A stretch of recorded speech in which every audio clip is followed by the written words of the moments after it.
กองกำลังรักษาความสงบเรียบร้อยจังหวัดร้อยเอ็ดสำรวจพนังกั้นแม่น้ำชีชำรุดจากพายุเซินกา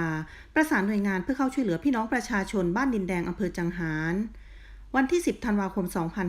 2561 กองกำลังรักษาความสงบเรียบร้อยจังหวัดร้อยเอ็ดโดยชุดปฏิบัติการรักษาความสงบเรียบร้อยอำเภอจังหารร่วมกับนายประยงสัตย์ธรรมผู้ใหญ่บ้านบ้านดินแดงหมู่ที่ 3คณะกรรมการหมู่บ้านและจิตอาสา